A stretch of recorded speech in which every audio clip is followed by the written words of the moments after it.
Plastic एक आधुनिक चमत्कार। आज के युग में प्लास्टिक हमारी जिंदगी का अहम हिस्सा बन गया है।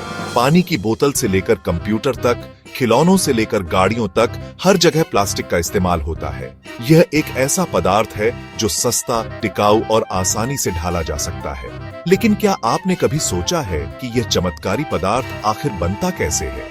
प्लास्टिक को समझने के लिए हमें इसकी रासायनिक संरचना को समझना होगा। प्लास्टिक असल में पॉलीमर नामक विशाल अणुओं से बनता है। ये अणु छोटी छोटी इकाइयों से मिलकर बनते हैं, जिन्हें मोनोमर कहा जाता है। प्लास्टिक की खोज ने मानव जीवन को बहुत आसान बना दिया है, लेकिन इसके कुछ नुकसान भी हैं, जिनके बारे में हमें जागरूक होना जरूरी है। प्लास्टिक का मुख्य घटक कार्बन होता है। कार्बन के साथ हाइड्रोजन, ऑक्सीजन, नाइट्रोजन जैसे अन्य तत्व भी मिलकर प्लास्टिक के गुणों को निर्धारित करते हैं। प्लास्टिक के अणुओं की संरचना लंबी श्रृंखलाओं के रूप में होती है, जिन्हें पॉलीमर चेन कहते हैं। ये पॉलीमर चेन आपस में जुड़कर एक जाल जैसी संरचना बनाते हैं, जो प्लास्टिक को उसकी मजबूती और लचीलापन प्रदान करती है।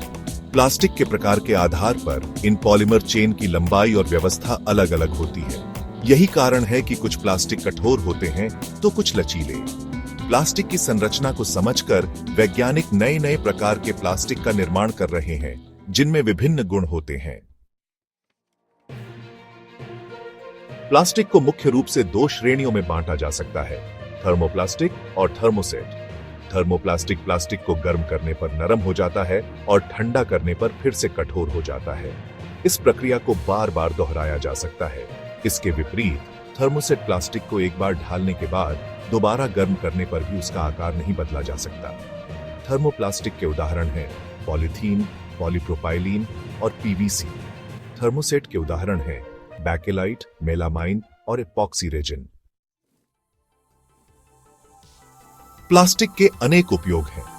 यह हल्का, टिकाऊ, सस्ता और आसानी से उपलब्ध होने वाला पदार्थ है। इसका उपयोग पैकेजिंग, निर्माण, इलेक्ट्रॉनिक्स, ऑटोमोबाइल, चिकित्सा और कृषि जैसे विभिन्न क्षेत्रों में होता है। प्लास्टिक ने हमारी जिंदगी को कई तरह से आसान बनाया है, लेकिन इसका अत्यधिक उपयोग पर्यावरण के लिए हानिकारक साबित हो रहा है। प्लास्टिक का अपघटन बहुत धीमी गति से होता है, जिससे यह हमारे भूमि और जल स्रोतों को प्रदूषित कर रहा है। प्लास्टिक प्रदूषण एक गंभीर समस्या बन गई है, जिससे न केवल पर्यावरण को नुकसान पहुंच रहा है, बल्कि मानव स्वास्थ्य पर भी इसके बुरे प्रभाव पड़ रहे हैं। प्लास्टिक एक उपयोगी पदार्थ है, लेकिन इसके अत्यधिक उपयोग और निपटान के तरीकों में बदलाव की आवश्यकता है। हमें एकल उपयोग वाले प्लास्टिक का इस्तेमाल कम करना होगा और पुनः प्रयोग योग्य विकल्पों को अपनाना होगा।